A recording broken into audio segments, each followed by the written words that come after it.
여러분 안녕하십니까? 자, 이번 시간은요 챕터 6장 한계 효용 이론 같이 볼게요. 자, 이번 시간부터는 어떤 걸 할 거냐면 우리가 지난 시간에 수요 공급에 대해서 봤잖아요. 소비자의 행동을 나타내는 게 바로 수요 곡선이고요. 공급 생산자의 행동을 나타내는 게 공급 곡선이다. 이렇게 보시면 되겠습니다.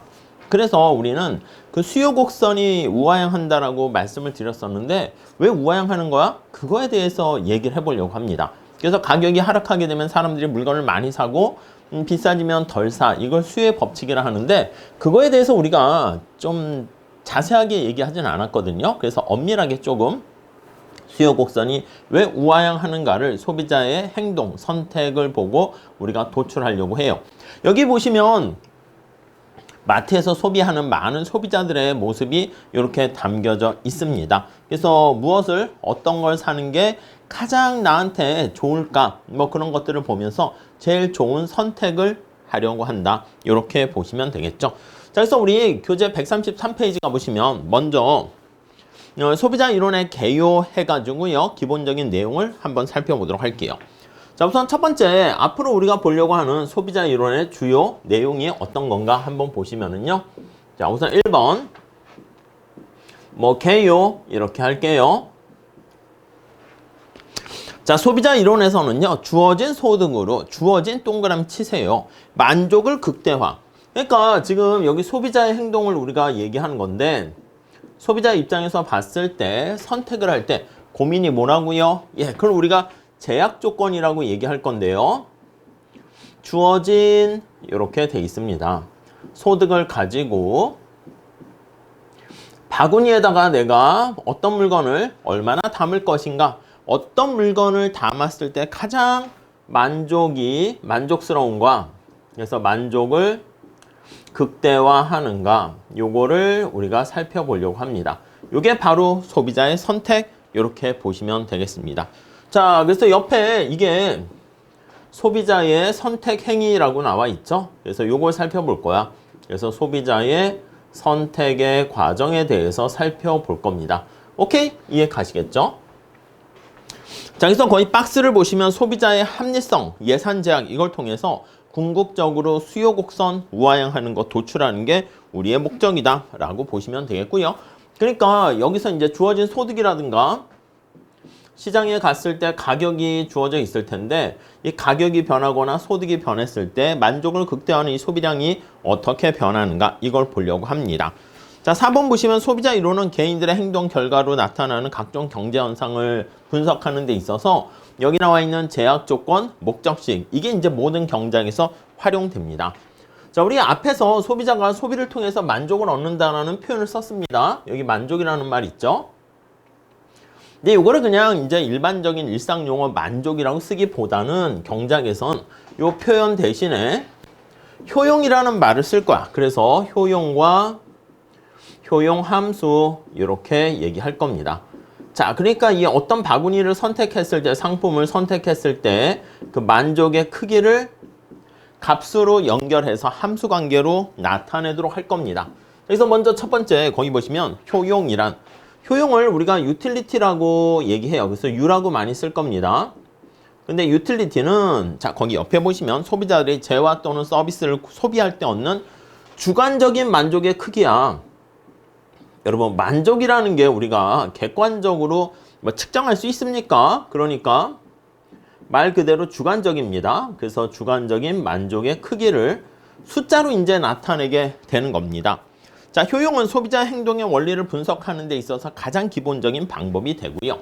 근데 이 효용이라는 게 우리가 기술적 효용과 서술적 효용 이렇게 나눌 수 있습니다.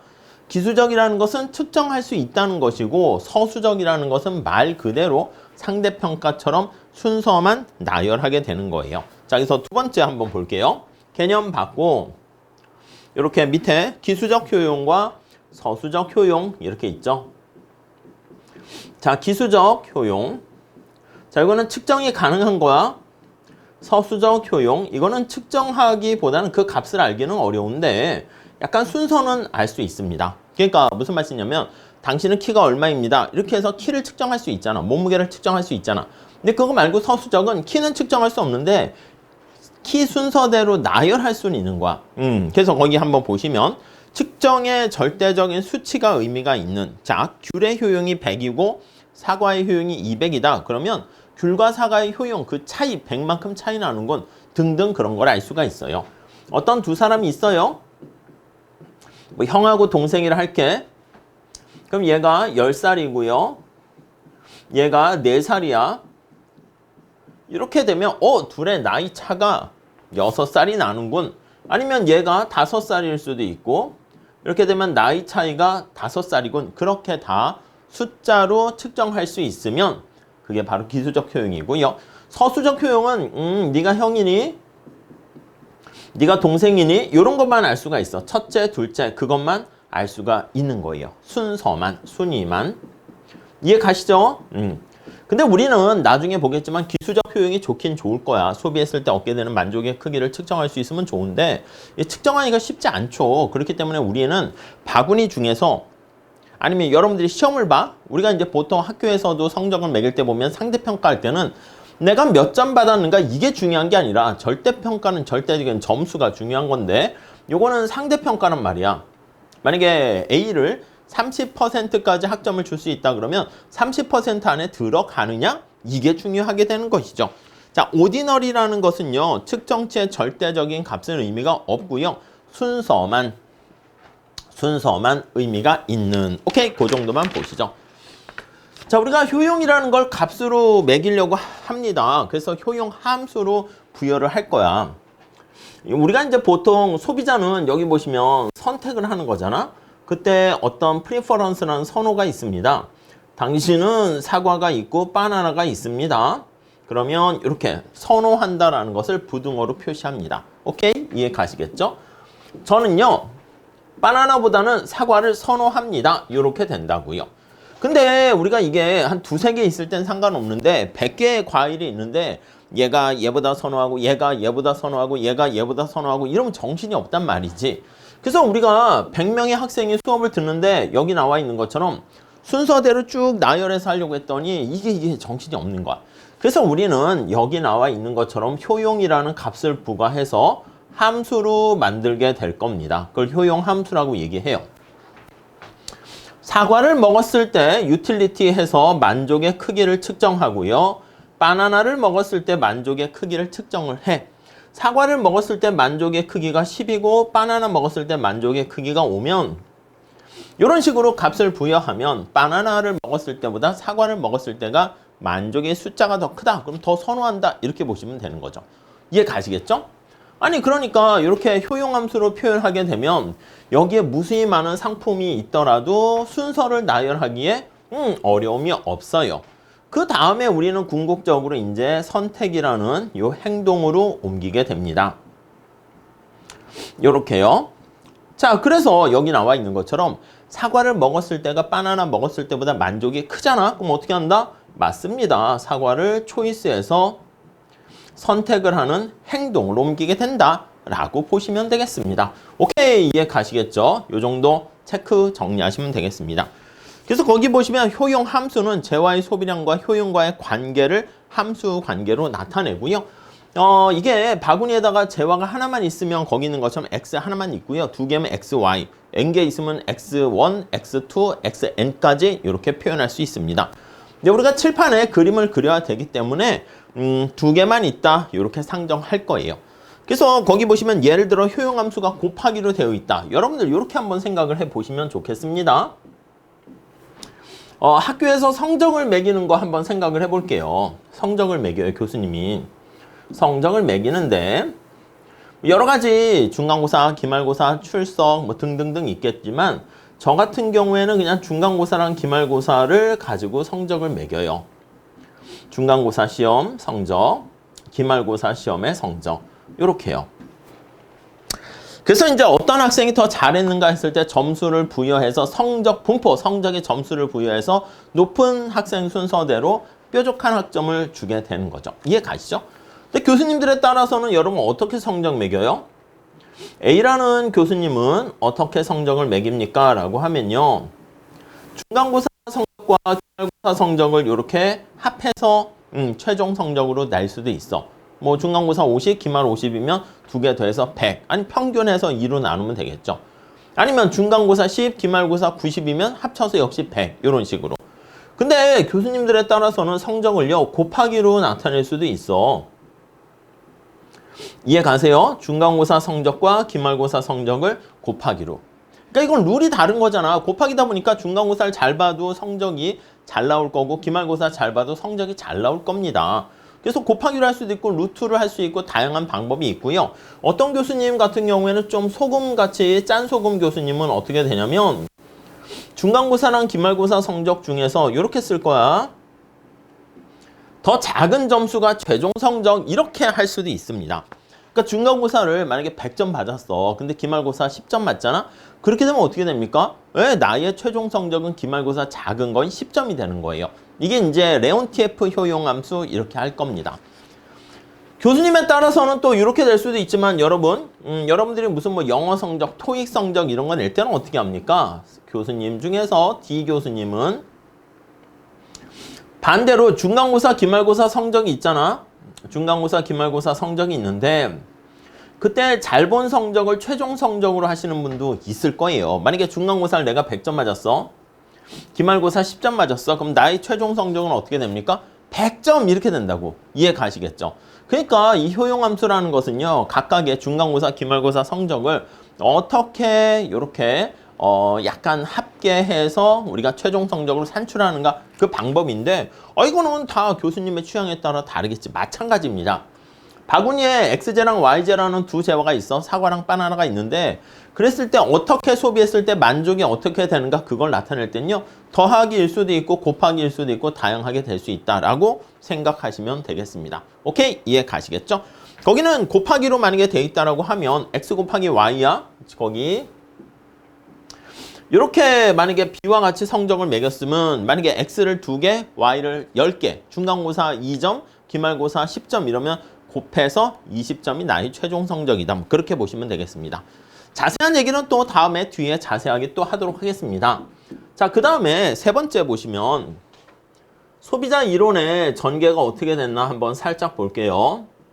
요거는 그냥 참고로만 보세요. 소비자 이론의 발전 과정입니다.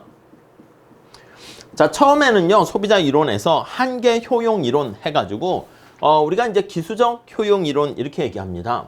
효용을 측정할 수 있다는 걸 전제로 깔고 얘기하는 거야. 그래서 한계 효용 학파, 이렇게 해서 얘기를 할 거예요. 자, 그래서 뭐 사적인 얘기이긴 하지만, 역사적인 얘기지만, 1번 보시면 기수적 효용, 기수적으로 측정이 가능하다는 전제에서 얘기하고요. 1860년대니까 옛날이네. 맹거, 왈라스, 제번스 등 이러한 한계 효용 합파라고 얘기를 합니다. 자, 처음으로 말 그대로 효용이라는 개념을 도입을 했고요. 효용은 측정할 수 있다라는 기수적 효용을 상정해서 얘기합니다. 자, 그러다가 이제 한계 효용 합파 이론 가지고는요. 많은 정보가 필요한 거야. 우리가 전제 조건이 좀 복잡해. 왜냐면 아니 효용을 측정할 수 있어야 되는데 그러려면 시간과 비용, 돈이 많이 들잖아. 그래서 차원을 다운시켜가지고요. 무차별 곡선 이론 이걸 나오게 됩니다. 그래서 무차별 곡선 이론이다라고 하는 요 학파는 우리가 이제 선택을 할 때는요. 상대평가 생각하시면 돼. 누가 몇 점 받았는가 이건 중요한 게 아니라 상위 30% 안에 1등서부터 쭉 해가지고 이렇게 추린 다음에 점수를 이제 뾰족한 학점을 주는 거지. 그래서 요거는 순서가 중요하기 때문에 이렇게 서수적 효용 이론이다. 이렇게 얘기합니다. 자, 서수적으로 측정할 수 있다라는 소비자 선택 이론을 발전시키게 되고요. 이번에 보시면 파레토, 슬러스키, 알렌, 힉스 이런 학자에 의해서 체계화됩니다. 요게 이제 우리가 앞으로 볼 거는 여기 나와 있는 무차별 곡선 이론이라는 방법을 가지고 사용을 할 거야. 한계 효용 이론보다 필요한 정보가 훨씬 더 작게 된다. 이렇게 보시면 되겠고요. 근데 여러분 생각해봐. 여기 서수적 효용이든 기수적 효용이든 이거는 전부 다 효용이 측정 가능하다는 가정하에서 얘기를 하는 거거든. 그래서 효용의 가측성이라고 합니다. 근데 여러분 나의 능력을 점수로 시험을 보면 이렇게 드러내서 그걸 갖고 평가하는 건데 나의 능력을 그 단순한 중간고사, 기말고사 시험 성적 가지고 다 나의 능력을 어떻게 다 보여줄 수 있습니까? 안 될 수 있단 말이지. 그래서 우리는 효용은 측정하기가 어려워. 그래서 거기 보시면 뭐라고 얘기할 거냐면 현시선호 이론 이렇게 얘기합니다. 현시라는 게 리빌드 됐다는 겁니다. 리빌드. 현시, 선호, 프리퍼런스입니다. 눈에 보이지 않는 선호가 드러나게 된다라는 게 현시, 선호 이론이에요. 그래서 1번 보시면 효용의 측정이 불가능하다는 것을 전제로 사람들한테 관찰된 결과, 관찰된 행동, 요거 있죠, 행동. 요거를 가지고 이제 파악을 하는 것이다 라고 보시면 되겠습니다. 무슨 말씀이냐면 관찰하는 거잖아. 여러분 생각해 보세요. 나는 뭐 사과가 좋아요 이렇게 외칠 게 아니라 사과가 좋으면 사과랑 바나나를 다 살 수 있는데 사과를 그냥 구입을 하면 된다고. 그러니까 그 사람의 행동이 저는 시험에 꼭 합격하고 싶습니다. 말로만 하는 거 경제학자들은 싫어해요. 그럼 뭔데? 아니 시험에 붙고 싶으면 수업을 제때제때 듣고 복습을 정확히 하고 열심히 도서관이나 독서실 카페나 스터디 카페에서 공부를 해야지 나는 열심히 시험에 합격하고 싶습니다. 이렇게 되는 거지. 시험에 붙고 싶습니다 해가지고 그것도 중요하긴 하지만 조용히 앉아서 막 갈망하고 기도하고 뭐 산속에 가서 이런 게 중요한 게 아니라고. 공부를 많이 해야죠. 그러니까 행동 자체를 보고 그 사람의 선호를 거꾸로 역추적할 수 있다라는 거야. 선호라는 게 이렇게 드러난다라는 것이죠. 오케이?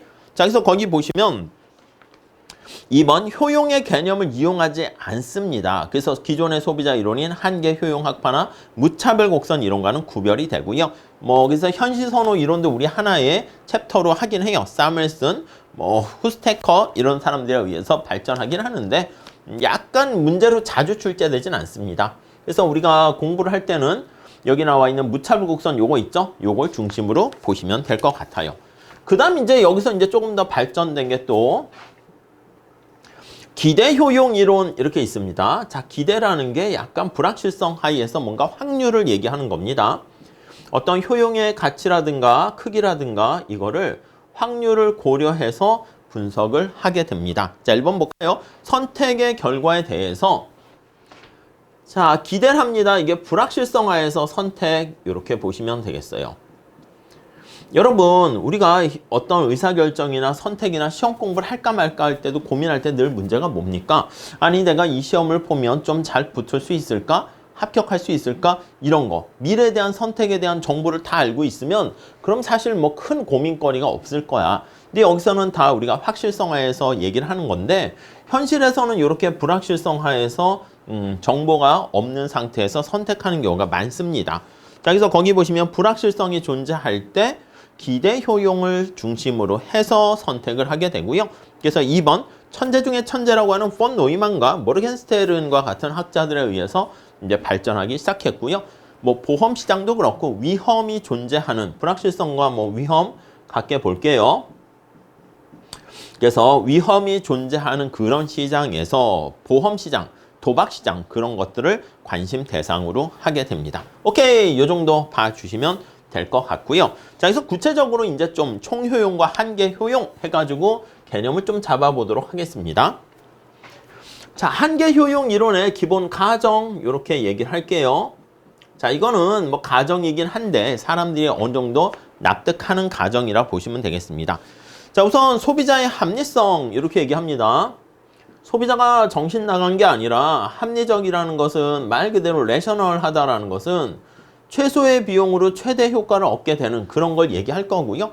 우리 경제학 처음 시작할 때 거기 보시면 주어진 가격과 예산 제약 하에서 주머니에 여러분들이 가지고 있는 돈과 이걸 통해 가지고 내가 얼마만큼 사는 게 가장 나한테 좋을까? 요걸 선택한다는 것이죠.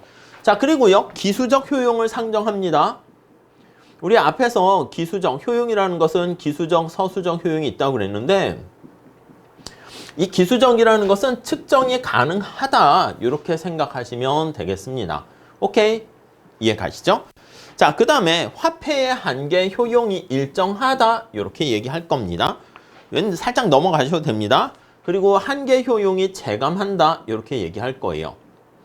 한계 효용이라는 개념은 다시 말씀드릴 텐데 어떤 상품을 한 단위 소비 추가적으로 했을 때 그때 얻게 되는 만족인데 여러분 목마를 때 물 같은 거 드셔보면 굉장히 만족이 높을 거야. 아이고 살았다 감사합니다. 자, 한 잔 더 드세요. 아, 예, 감사합니다. 한 잔 또 드세요. 아, 예, 감사해요. 한 잔 더 드세요. 아, 이제 괜찮은데 드세요. 아, 예. 자꾸 먹게 되면 어떻게 돼? 만족의 정도가 점차 감소하다가 계속 막 10잔째 먹고 이러면 고통이 되는 거야. 뭐든지 지나치면 고통이 된다고요. 이해 가시죠? 음악도 어떤 아이돌 내가 좋아하는 가수가 노래를 불렀어. 들으면 처음에 이게 뭐지 하다가 자꾸 들으면 좋긴 한데 엄청 좋은데 자꾸 듣다 보면 질리잖아. 그러니까 모든 음악이라는 게 다 인기가요라는 게 사람들이 많이 듣다 보면 지치는, 질리는 그런 측면이 있어요. 그러다 나중에 또 다시 들으면 또 다시 신나고 기분 좋고 그럴 수 있겠죠. 그런 걸 전제로 상정하고 얘기를 할 겁니다. 오케이. 그 다음 이제 총효용과 한계효용과의 관계를 볼 건데 우리 토탈 유틸리티 해서 TU라고 쓸게요. 일정한 양을 소비할 때 얻는 주관적인 만족의 총량을 나타냅니다. 우리 다음 페이지 한번 가서 볼게요. 자, 일반적으로 소비를 했을 때 총효용은 증가하지만 일정 단위를 넘어서면 오히려 감소하는 상황이 발생하는데요. 여러분 이렇게 살짝 할게요. 책에는 뭐 따로 얘기는 없지만 이렇게 한번 보시면 되겠어요. 자, 어떤 재화의 소비량이라 할게요. 재화 그냥 Q라고 할까? 빵, 1, 2, 3, 4, 5 뭐 이런 식으로 있다라고 할게요. 자, 이때 얻게 되는 총효용이 소비를 안 하니까 빵이야.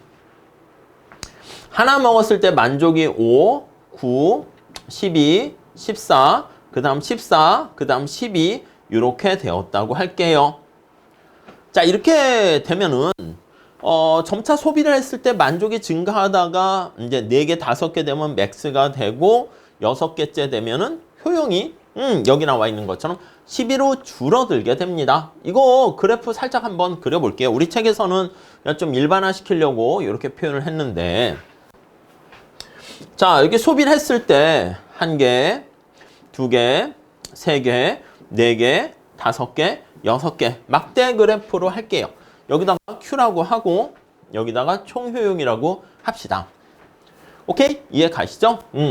자, 그랬을 때 여기 나와 있는 것처럼 1개 소비했을 때 얻게 되는 총효용이 5, 그 다음 9, 그 다음 여기 보시면 12, 그 다음에 14, 증가하긴 증가하는데 좀 일정하게 증가하다. 그 다음 14, 그 다음 12 이렇게 됩니다. 이해 가시죠? 자, 그러면 거기 보시면 한계 효용을 한번 볼게요. 한계 효용은 마지널 유틸리티입니다. 마지널 유틸리티.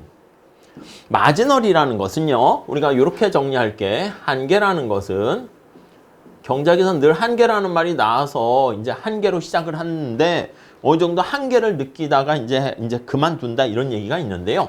말 그대로 그냥 직관적으로는 그냥 한계 더 추가로 소비시, 추가시 이렇게 보시면 돼. 오케이? 자, 그래서 이게 한 개 더 추가하는 건데 이 한 개가 눈곱만큼 조금 추가해요. 그래서 영어 표현에는 원서에는 additional이라는 표현이 늘 들어가요. 한 단위 더 추가했을 때 물을 뭐 한 병, 2병 할 수 있지만 이 잘게 쪼개면 한 방울씩 이렇게 표현해요. 그래서 그걸 우리가 미분한다 이렇게 표현을 하고요. 이게 그래프로 표현하게 되면 그 순간에 접선의 기울기다 거예요.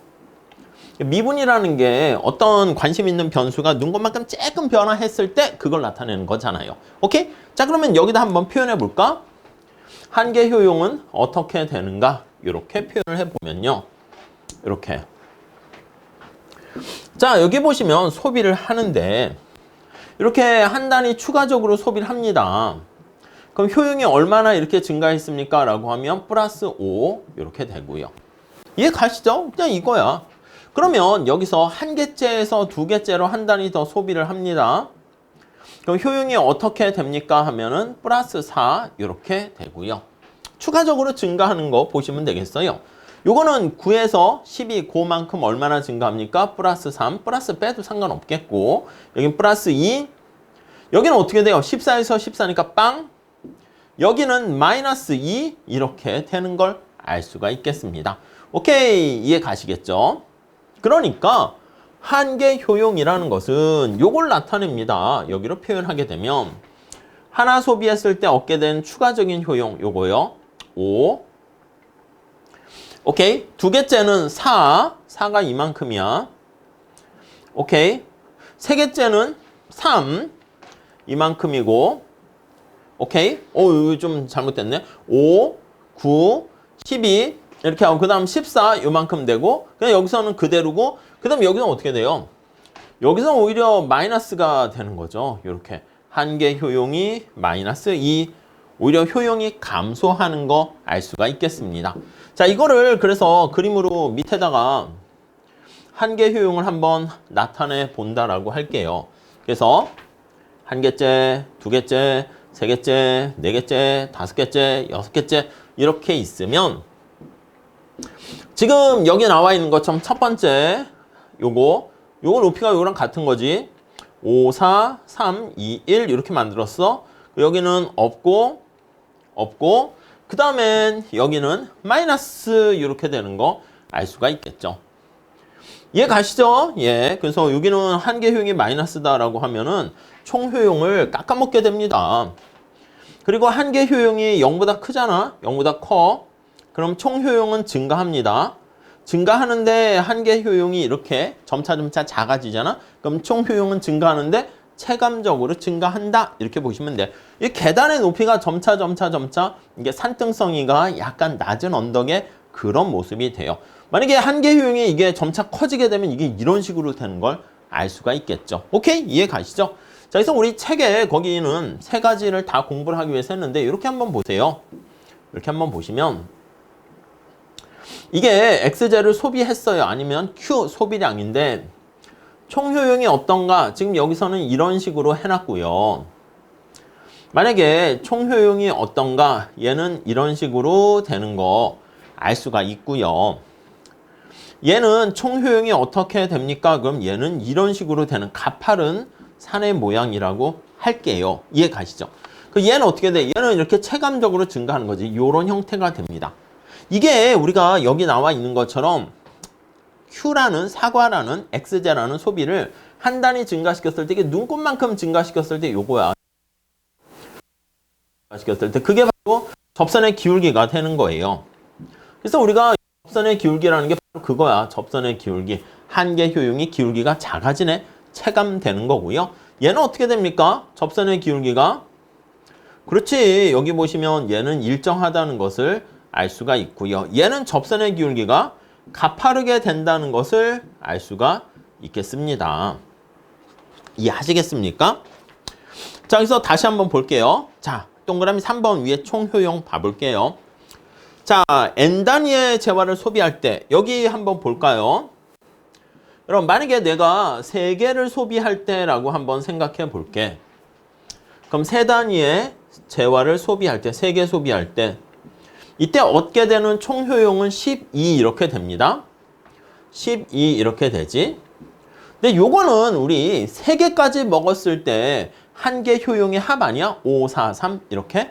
그러니까 이 12는 첫 번째 먹었을 때 효용 5, 두 개째 먹었을 때, 세 개째 먹었을 때 이렇게 돼서 한계 효용의 서메이션이다라는 것을 알 수가 있습니다. 거기 3번에 나와 있죠. 그래서 우리가 이 한계 효용은 총 효용을 접선의 기울기로 미분하면 우리가 한계 효용이 되고요. 이 한계 효용을 다 서메이션 했다. 이게 적분입니다. 적분하게 되면 3개까지 1, 2, 3 다 더하면 총 효용 값을 얻어낼 수 있다. 이렇게 보고요. 그 다음 이제 한계 효용 하방의 면적, 이 면적을 다 더하면 그게 바로 총 효용 값이 된다. 그렇잖아요. 요걸 3개 다 더하면 요거 더하고 하면 요거 3개까지 하면 이게 다 더하면 요게 되는 거잖아. 이렇게 서메이션해서 레고처럼 더해지는 거 알 수가 있습니다. 자, 한계 효용의 개념 한번 다시 볼게요. 마지널이라고 합니다. 요거는 토탈이고요. 마지널. 사실 마진이라는 게 별로 중요해 보진 않아요. 어떤 전체가 있으면 마진이 거의 끄트머리에 있는 거거든. 근데 이 마진이라는 게 또 굉장히 중요한 역설적인 의미가 있죠. 재화 한 단위를 더 소비할 때 한 단위 동그라미 치고 추가적 동그라미 치시고 한 단위의 재화를 소비할 때 추가적으로 얻는 만족의 크기고요. 총 효용의 접선의 기울기, 그게 바로 한계 효용이 되겠습니다. 재화 소비량이 일정 단위를 넘어서게 되면 한계 효용이 감소해요. 밑에 그림은요, 이렇게 체증하는 걸로 하다가 감소하는 걸 그렸거든.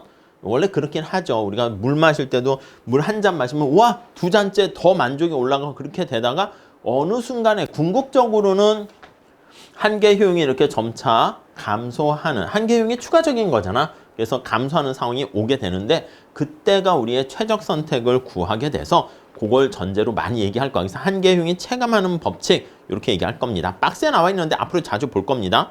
다른 재화 소비량이 일정한 상태에서 어떤 한 재화의 소비량이 계속 증가하게 되면 그 소비량이 증가할수록 그 재화의 한계 효용은 점차 어느 순간 가다 떨어지게 되는 거 알 수가 있고요. 이게 이제 좀 더 일반적인 현상이다. 이렇게 상정을 합니다. 자, 그리고 여기 보시면 총 효용이 여기 보시면 여기가 이제 4개째, 5개째 할 때 한계 효용이 제로가 될 때 이때가 여기 보시면 이게 맥스가 되거든.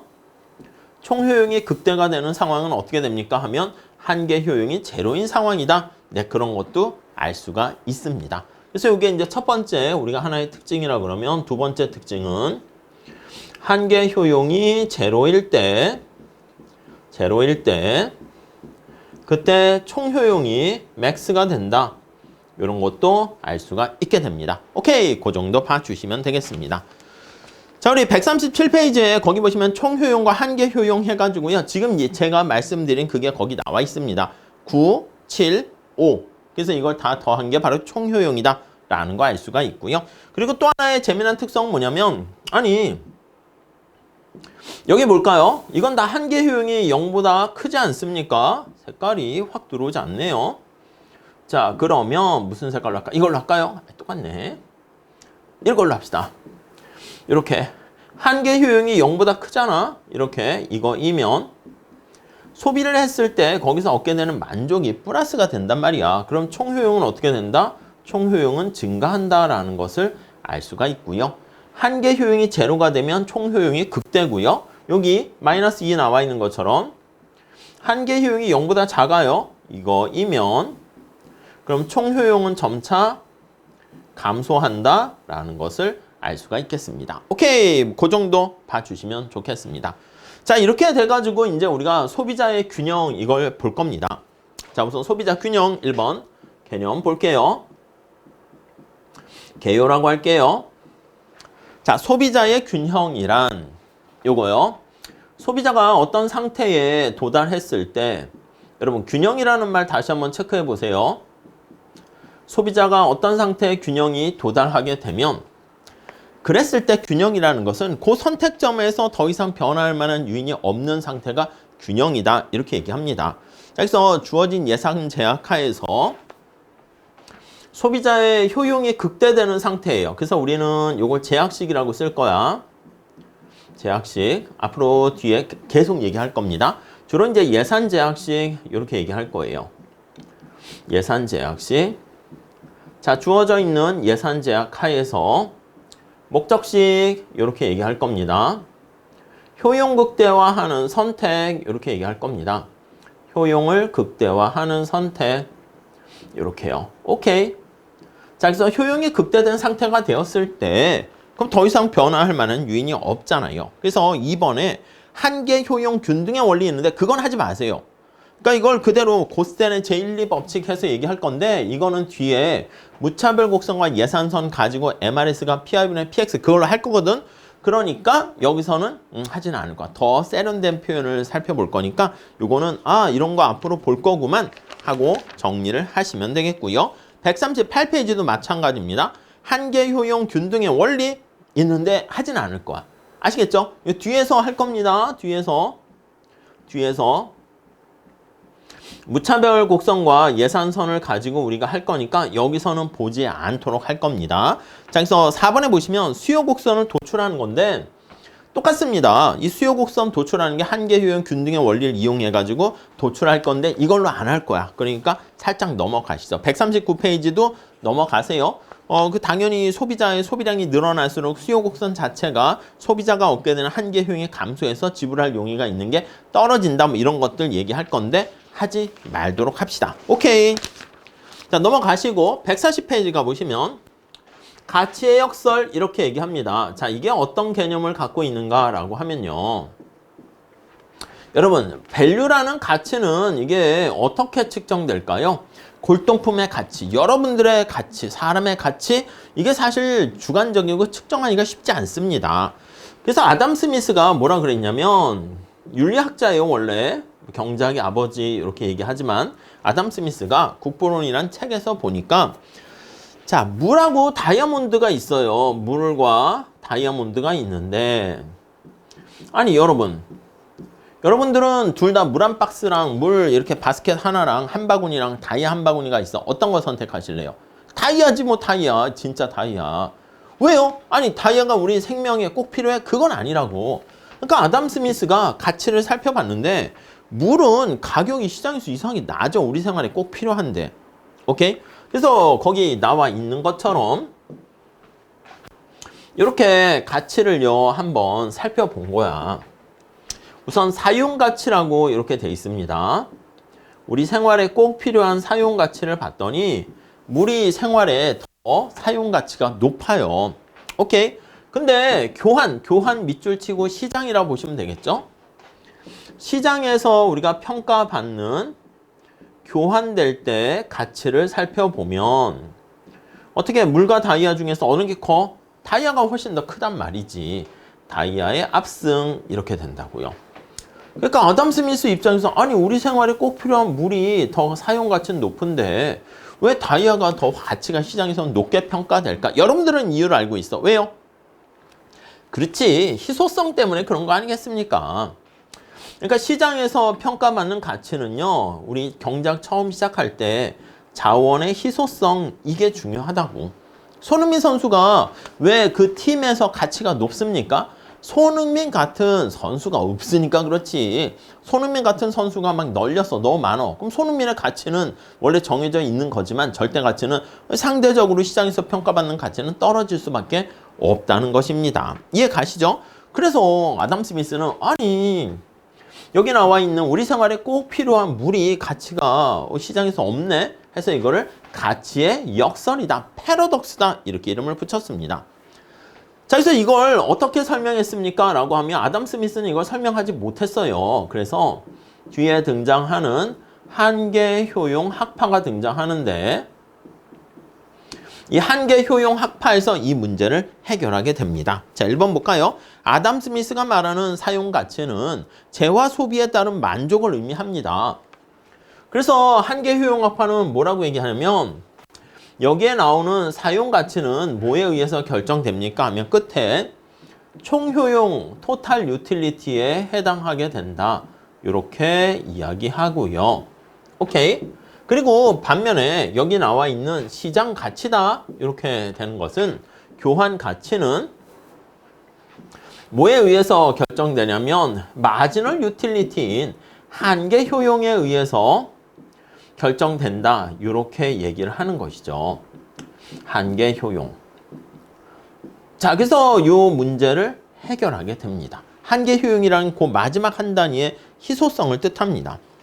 자, 여기서 동그라미 2번 보세요. 소비자가 지불할 용의가 있는 가격은 총 효용이 아니라 한계 효용이다. 밑에 간단한 이건 문제로 나오진 않으니까 아이디어만 살짝 보시고 넘어가세요. 자, 다이아몬드는 이렇게 사람들의 수요는 별로 없어. 물은요, 여기 보시면 수요가 또 이렇게 많습니다. 근데 사실 공급 자체도 살짝 보시면 다이아몬드 같은 경우에는 어떻습니까? 공급이 되게 작다니까 물은 어떻게 됩니까? 이렇게 엄청나게 물은 많은 거야. 그래서 여기 정리하면 이게 공급인데 물에 대한 공급, 디맨드인데 물에 대한 수요. 그러니까 물은 시장에서 거래량도 되게 많고요. 이 높이를 나타내는 게 끝에 보시면 한계 효용이라고 돼 있죠. 그래서 이게 물의 수요 곡선 나타내는 물의 한계 효용 이걸 나타내요.